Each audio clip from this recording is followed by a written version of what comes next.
You grind yourself into the ground, and we still can't afford a decent life. This isn't what I signed up for, Ethan. I thought I was marrying a man who could actually take care of things. Don't. We need to handle this now. Lila, what is this? The truth, for once. She placed the divorce documents in front of me, while my supervisor stood just behind her, wearing a quiet, satisfied grin like the outcome had already been decided. That's the part you need to understand first. Not because it was the most painful moment of my life, but because it wasn't. Not even close. For weeks before she walked into that break room, a letter I nearly tossed into the trash had already rewritten the rules of everything. I just hadn't made my move yet. I was standing beside the vending machine when the door opened. That's the detail that stuck with me. Not the flickering fluorescent lights. Not the stale coffee smell soaked into the walls.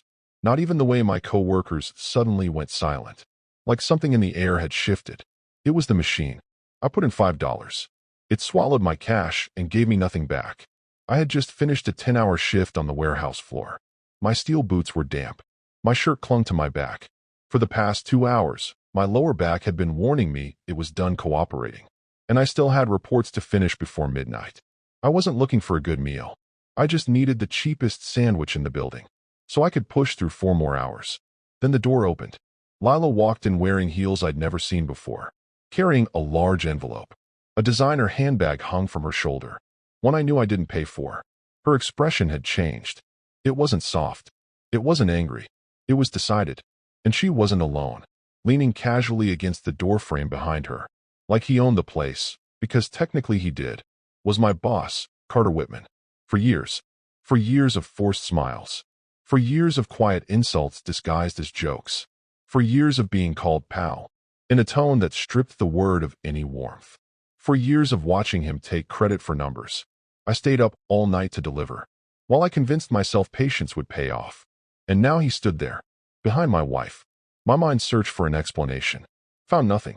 We need to do this now, Lila said, her voice calm and detached, like she was asking someone to move their car.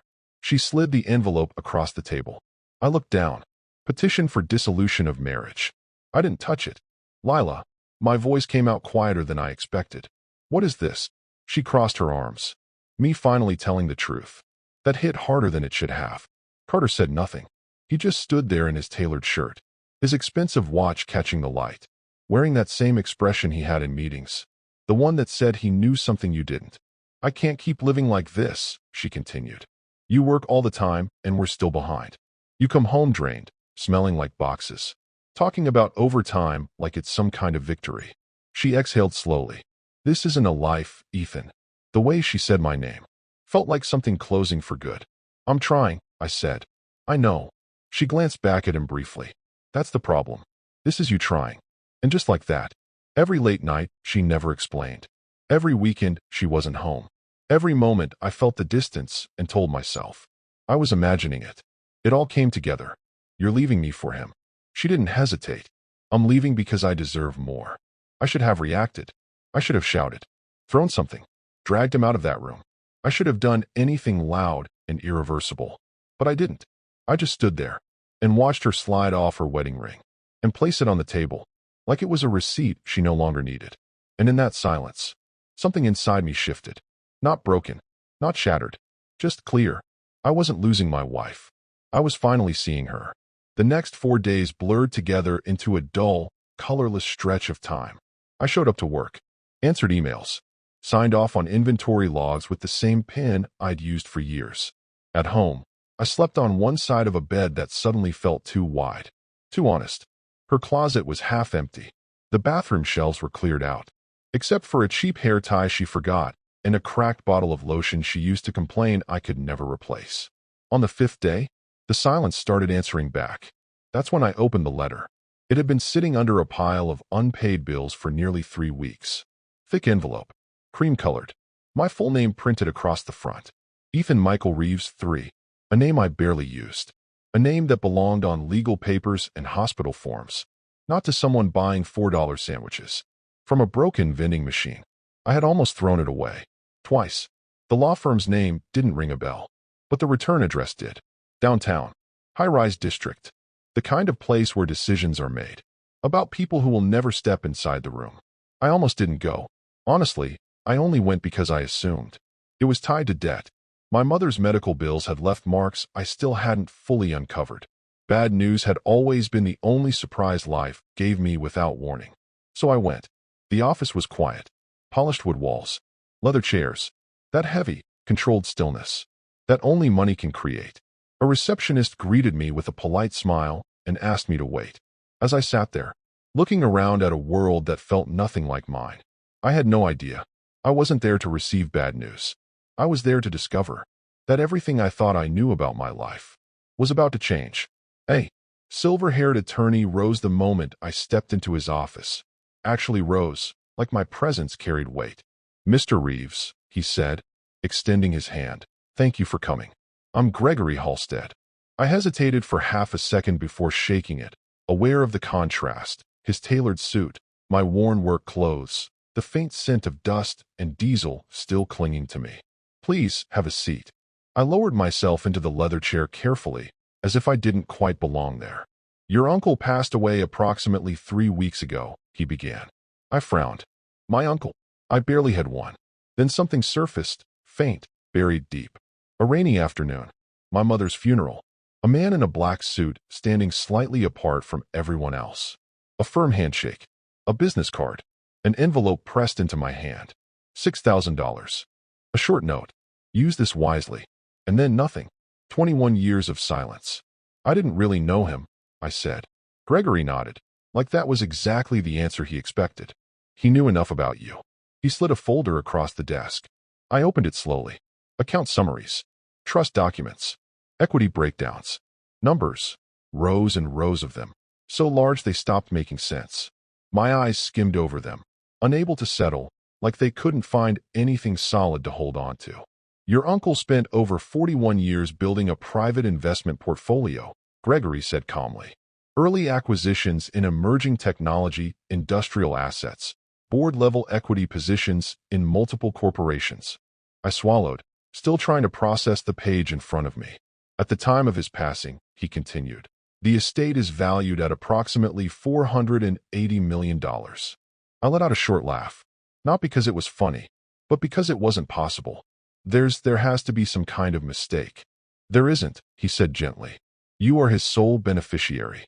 For days ago, my wife had walked out on me in a break room because I wasn't enough, because I was ordinary, because I was stuck.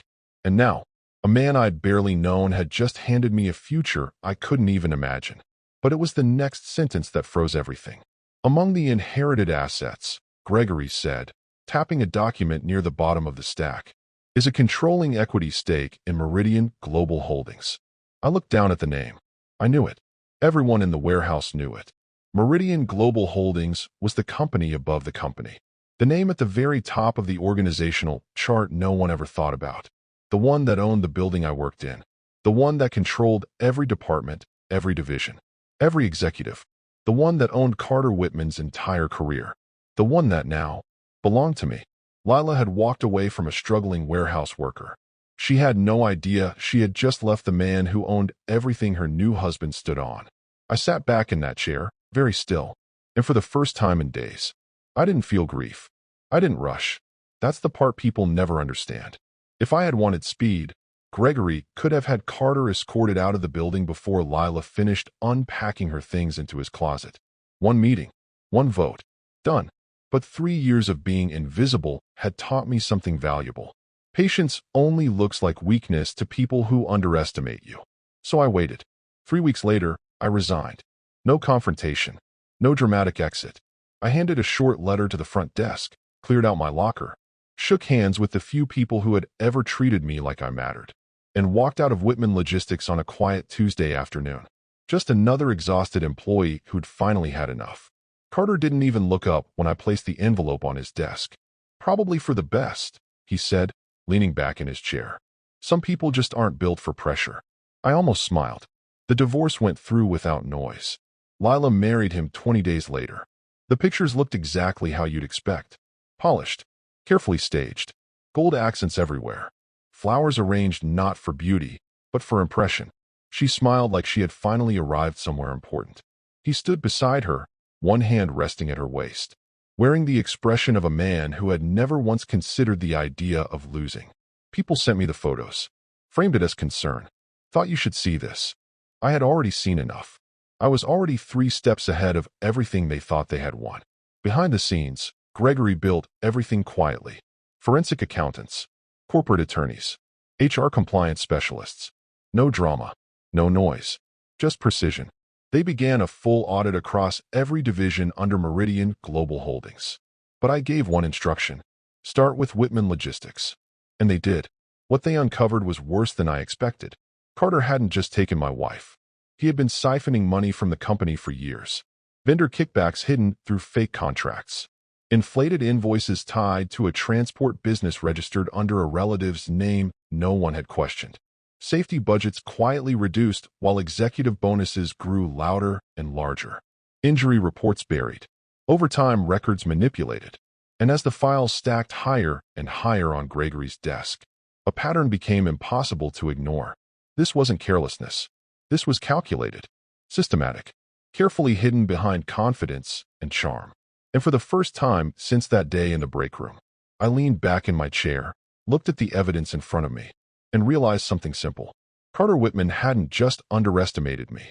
He had built his entire life on the assumption that no one like me would ever be in a position to expose him.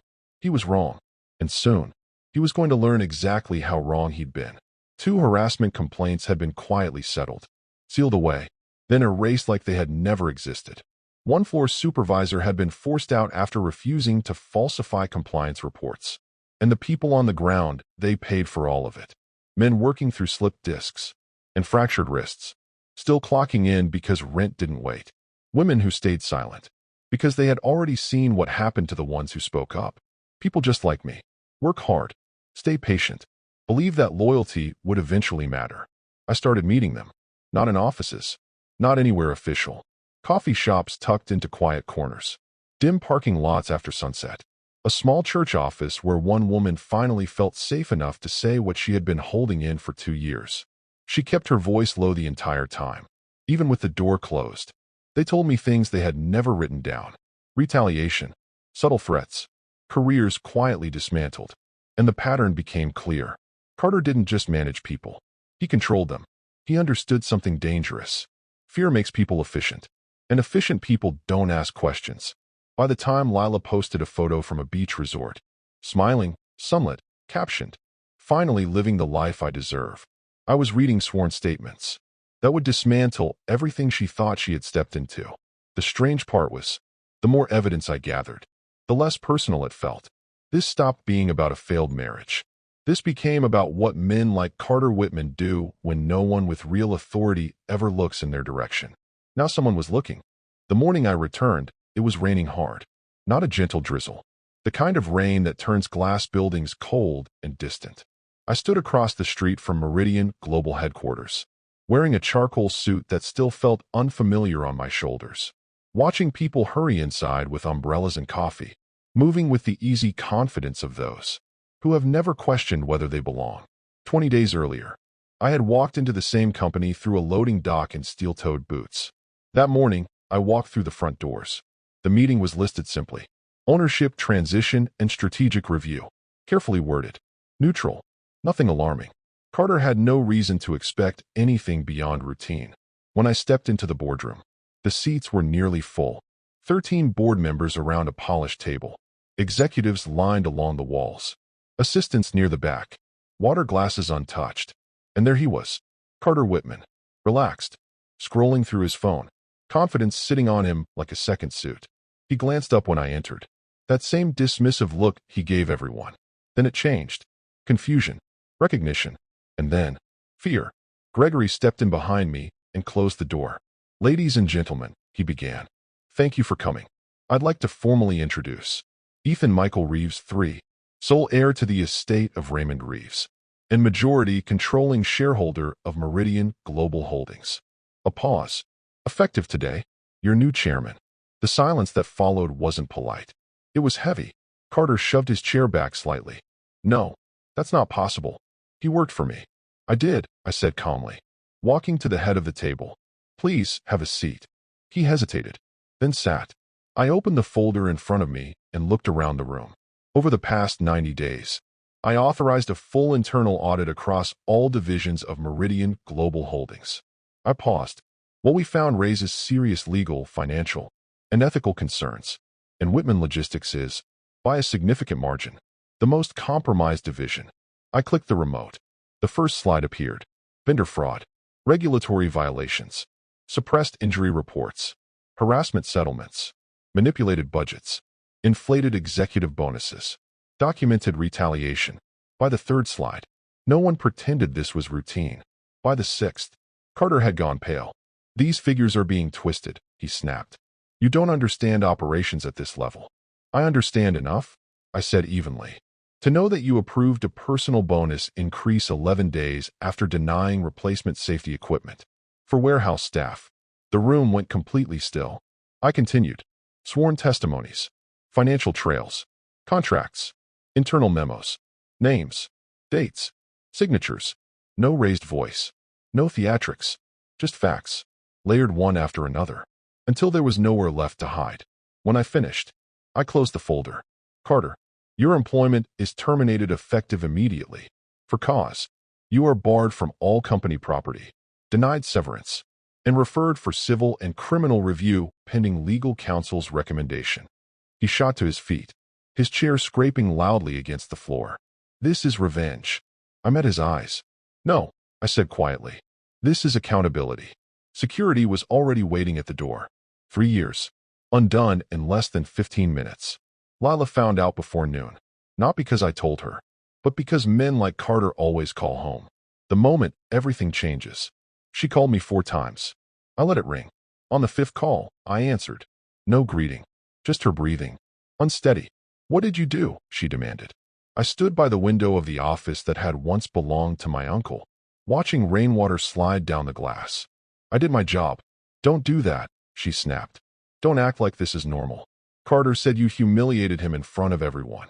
He humiliated himself, I replied. I just made sure people finally saw it. Her voice hardened. This is about me. No, I said. This is about suppressed injuries, manipulated contracts, silenced workers, and a man who treated a company like his personal account. You leaving me just showed me clearly what kind of man you chose. Silence. Then softer. You could have warned us. I let that word sit. Us. Even now. I owed the workers protection, I said. I owed the process integrity. I didn't know either of you mercy. The weeks that followed moved quickly. Without his income, their lifestyle collapsed almost immediately. The luxury SUV disappeared. Then the house staff. Then the invitations. Calls stopped being returned. His industry connections went quiet. Legal claims surfaced. Former employees stepped forward. Once they understood he no longer had power over them. The man who once walked the warehouse floor like he was doing everyone a favor now appeared in headlines tied to words like misconduct, negligence, and fraud. About a month later, Lila called again. This time, she was crying. Not dramatic, just tired. I made a mistake, she whispered. I let the silence sit between us. Some truths need space. You didn't make a mistake, I said finally. You made a choice. She didn't answer. I heard her breathing shift. Then the line went dead. Later, through mutual contacts, I heard their marriage was unraveling. Debt, blame, resentment. The kind that grows when a shared dream stops delivering what it promised. Carter spent his days angry at everyone except himself, convinced something had been taken from him. It hadn't. It had simply stopped being protected from consequences.